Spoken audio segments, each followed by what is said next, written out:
we're going to have to fight much harder. And Mike Pence is going to have to come through for us. And if he doesn't, that will be a sad day for our country. Because you're sworn to uphold our Constitution. You can't love your country only when you win. You can't obey the law only when it's convenient. You can't be patriotic when you embrace and enable lies. Those who stormed this Capitol, and those who instigated and incited, and those who called on them to do so, held a dagger at the throat of America. Do you hold former President Trump personally responsible? Are you praying for former President Trump? The Bible tells us that we shall know the truth, and the truth shall make us free. We shall know the truth. Well, here is the God's truth about January 6, 2021. Close your eyes. Go back to that day. What do you see?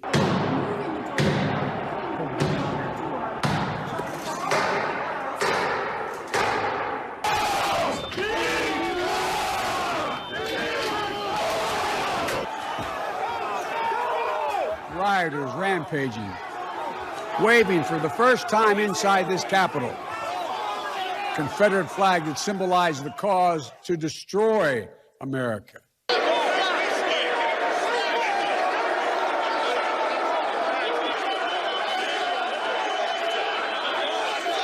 What else do you see? A mob breaking windows, kicking in doors, breaching the Capitol, American flags on poles being used as weapons, as spears, fire extinguishers being thrown at the heads of police officers.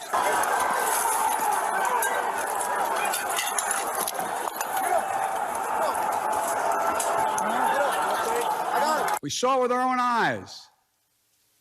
Rioters menaced these halls, threatening the life of the Speaker of the House, literally erecting gallows to hang the Vice President of the United States of America. Can I speak to Pelosi? Yeah, we're coming. Oh, my pitch, we're coming for you too,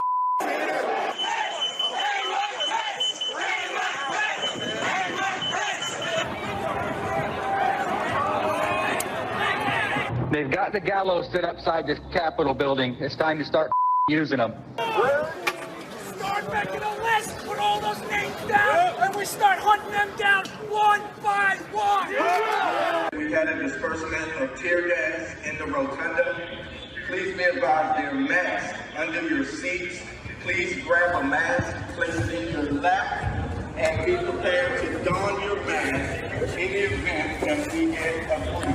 When the order came to evacuate, I stayed behind for a while until two Republicans came up to me. One of them said, "You can't let them see you. I know these people. I can talk to these people. I can talk my way through these people." I remember every moment vividly. I viscerally feel the pounding on the gallery doors. We want Trump! We want Trump! I know violence! It's too late for that. I hear the shot ringing out. I replay how I made plans to use my gas mask and my cane, newly at my side from a 5-week-old knee replacement surgery, to fight back if attacked. And I remember not knowing if I would make it out of our seat of democracy alive or if our democracy itself would survive. 1776! You afraid of that, Chief? Well, guess what? America showed up! I think Cruz would want us to do this. Until, like many of you, with many of you, including luckily a former linebacker standing next to me, we had to contemplate actually defending the floor of the House of Representatives. And at that point, I thought about what it meant. Was I willing to die for my country, was I willing to die to make sure democracy continues? And at that time, around this time last year, I said yes. Yes, I would.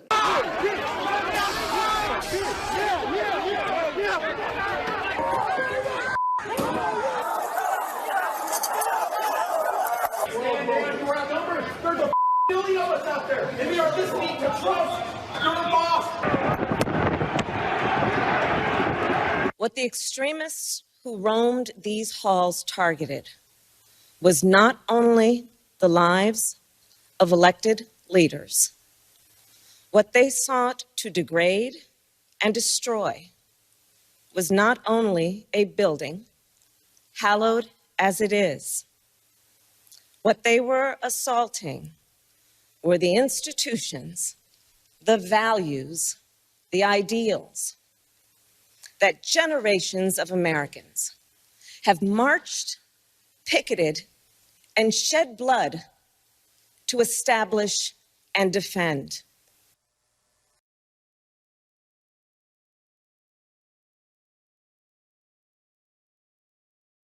We are approaching a solemn anniversary this week, and it is an anniversary of a violent terrorist attack on the Capitol. Terrorists assaulting police officers. You're gonna die tonight! Terrorists breaking onto the floor of the Senate chamber and the floor of the House. We're ashamed of nothing. Seize the day. We're proud of the work that we did on January 6th. Terrorists. Violent terrorist attack on the Capitol. I think Cruz would want us to do this.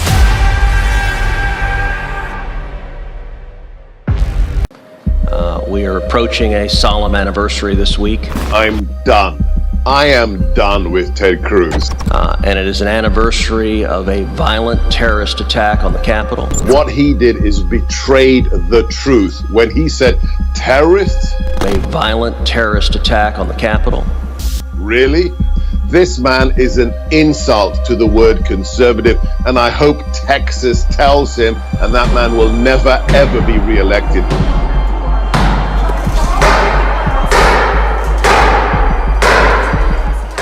There's no question, none, that President Trump is practically and morally responsible for provoking the events of the day. No question about it. The violence, destruction, and chaos we saw earlier was unacceptable, undemocratic, and un-American. The people who stormed this building believed they were acting on the wishes and instructions of their president. But nobody has a right to become a mob. A mob was assaulting the Capitol in his name. The Capitol was in chaos. Police officers were attacked. Guns were drawn on this very floor. These criminals were carrying his banners, hanging his flags, and screaming their loyalty to him. And we all should stand united in condemning the mob together.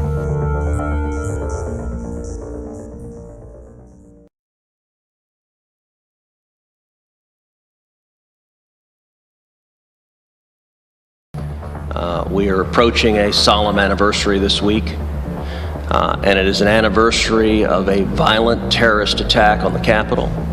You called this a terror attack when by no definition was it a terror attack. That's a lie.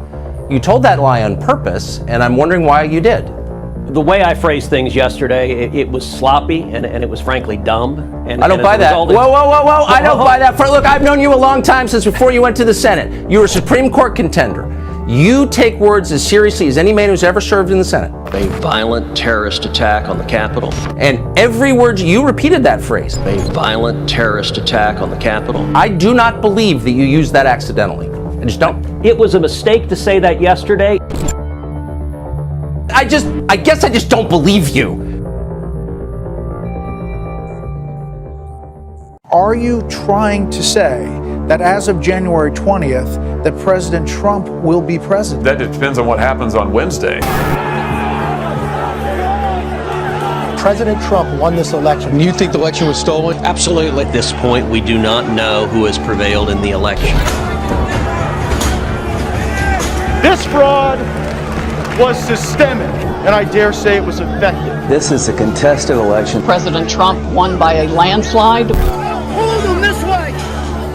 The outcome of our presidential election was seized from the hands of voters. We have to make sure that they look into what has been the theft of this presidential election. Joe Biden lost and President Trump won. Whatever happens to President Trump, he is still the elected president. I would love to see this election overturned. No one believes that this guy got 80 million votes. It doesn't feel right. It doesn't look right. No ragtag group of liberal activists will be allowed to steal this election. The president wasn't defeated by huge numbers. In fact, he may not have been defeated at all.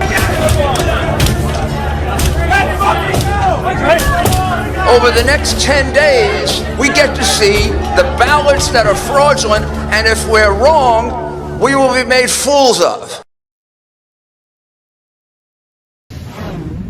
This was the flyer for the event at the state capitol in the great state of Georgia last week. Quote, audit the vote rally. We, the people, demand a forensic audit. Got to get more of these forensic audits of the 2020 election to prove the election was stolen and Donald Trump is really still the president. At that event, here was what one Republican candidate for governor of Georgia had to say about why the audit is so important. There's 3 steps to fix 2020. It's an audit, it's a decertification, and it's arrest. That's right. So, you know, we're scared to say arrest, right? We're scared because then they won't do the audit. But it's our government. And if you do treason against the Constitution, against the people of our country, you go to jail. That's right. You don't just lose your seat. You don't just get primary. Right. You go to jail. Or maybe you die behind it. I don't know. That's right. I see somebody in the audience there yelling, shoot him!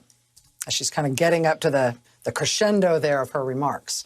So first you do the audit that shows you the election was stolen, then you decertify the election results, which is a made-up thing that election conspiracy theorists pretend will magically make Donald Trump president again. And then all the elected officials who you say stole the election, as she said, they don't just lose their seats, they don't just get primaried, they die by firing squad. She said, you don't just get primaried, you don't just lose your seat, you don't just get primaried, shoot them.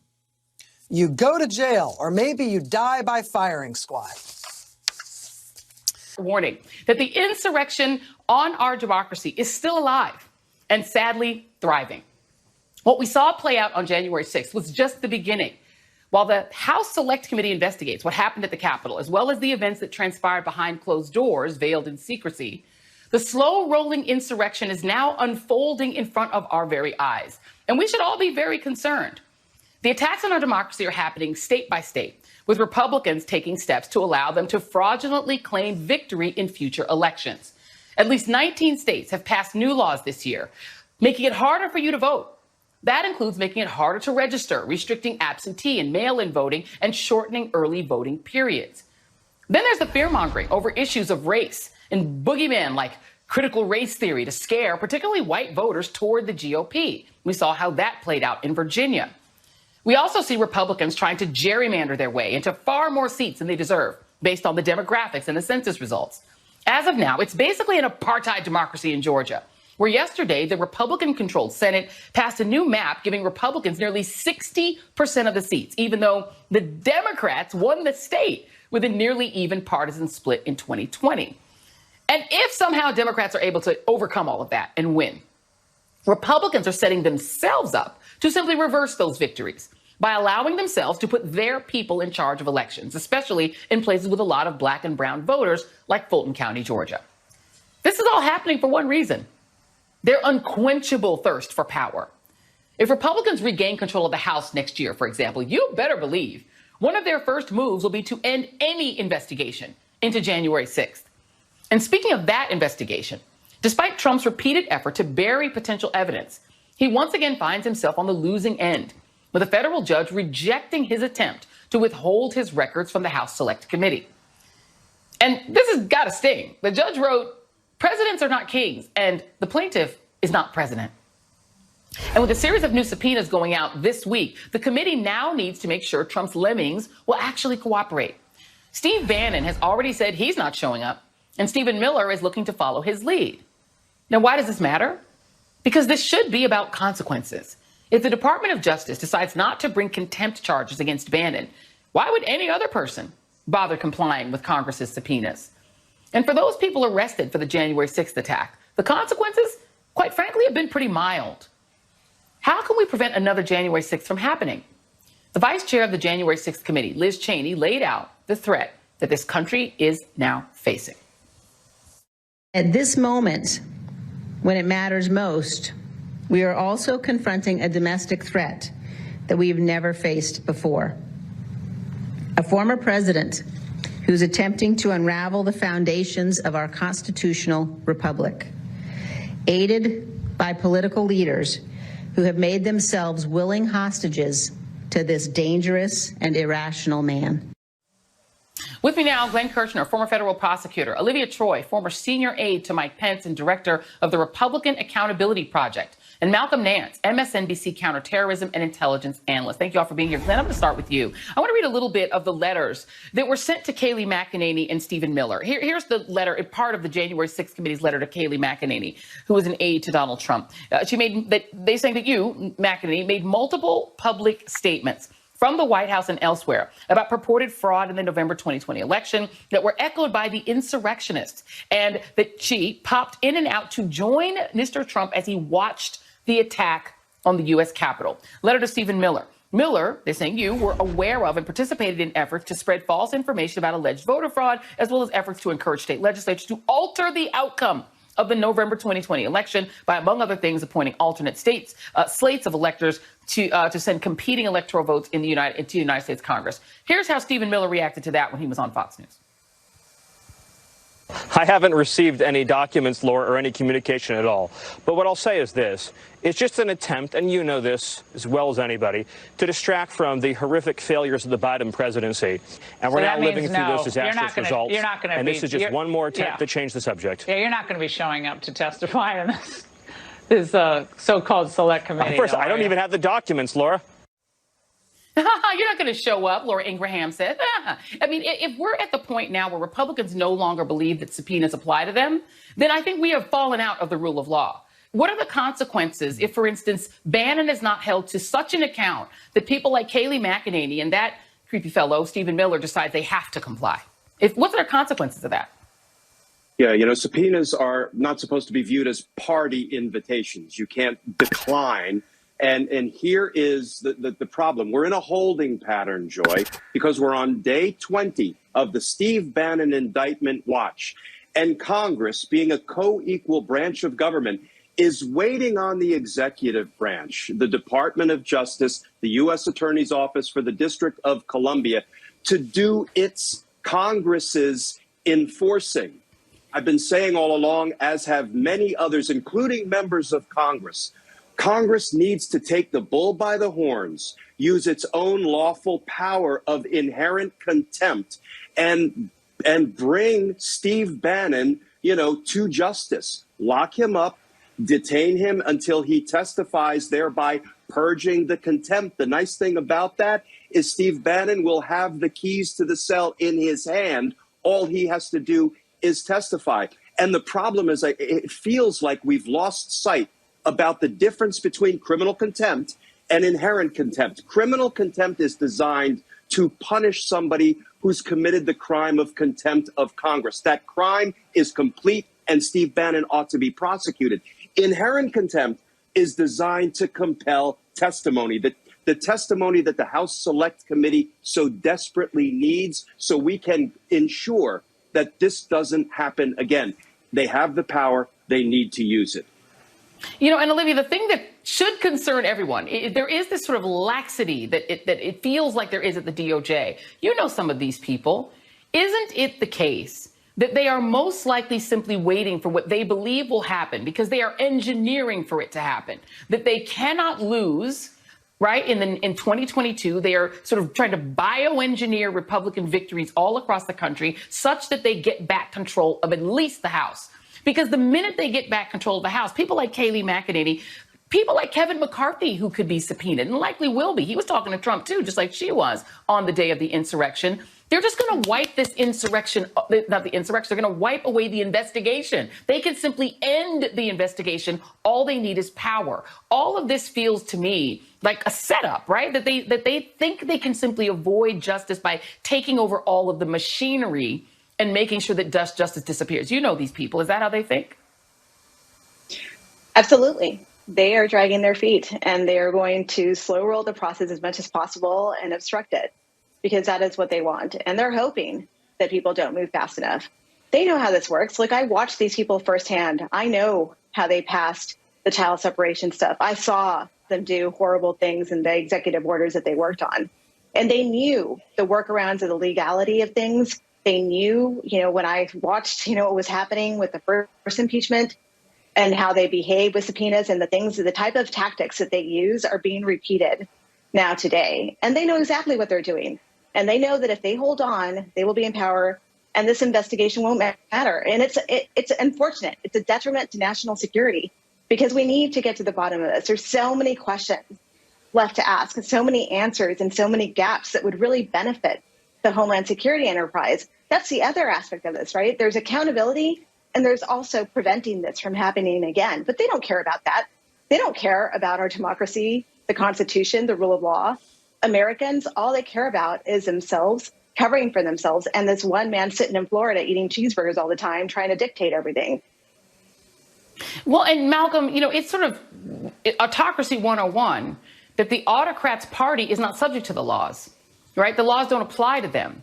And so if you have a political party that at this point believes that they can simply steal enough elections and rig enough elections for themselves such that no one can ever hold them accountable, then reintroduce the autocrat, put him in power, or whoever else they decide they want to make president if they're tired of the orange guy down there, and simply control the process, that means that we are an insurrectionist society, period, right? Because you already have it. I can't imagine any other time in my life when a sitting member of Congress would post a video making mockery of killing the president of the United States with swords and of harming or killing another member of Congress, which is what this person did, Paul Gosar, whose own family finds him unfit to hold public office. Nothing is going to happen to him, right? I mean, he is able to do that. Kathy Griffin got, tracked down by Secret Service for doing a joking meme about Trump. This guy's a member of Congress.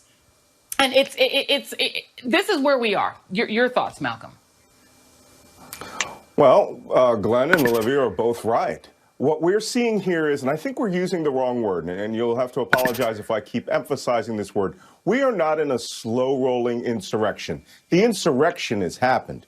We are in the slow-rolling insurgency, and that is a series of insurrections, political actions, battling and taking the fights off of the halls of power, moving them into the states, into the streets through populist movement or through political or terrorist action to create chaos for a government with the intent to seize power and never give it back. And that's where we're going. So your analogy saying that come next November, if the Republicans take the House of Representatives, you will see not just these investigations, they're not going to end. They're going to be disappeared as if nothing ever happened. You had Marjorie Taylor Greene and others go to the D.C. jail this week, tagging along with another crew that was making a visit there, and referring to the people who have been held there who are on felony charges for attacking law enforcement, for destroying, attempting to destroy the Capitol and overthrow American democracy, calling it the Patriot Wing of the jail. ISIS had Patriot wings. Al-Qaeda had places which we referred to as terrorist finishing schools, where all they became was the hardcore leadership of future insurgents or terrorist groups. What we have here is the political wing of the Republican Party now coddling and embracing the very people that attack democracy. If the election is lost next year, the Republicans take the House of Representatives, those people will become your future, your future congressmen, will become your future leaders in the Republican Party and host on other conservative news channels, calling themselves political prisoners. You will see the end of representative American democracy. They will seize power. They will not give power back.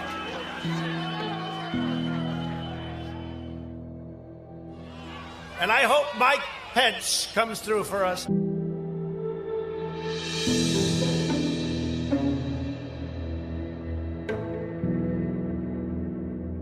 All Vice President Pence has to do is send it back to the states to recertify, and we become president, and you are the happiest people.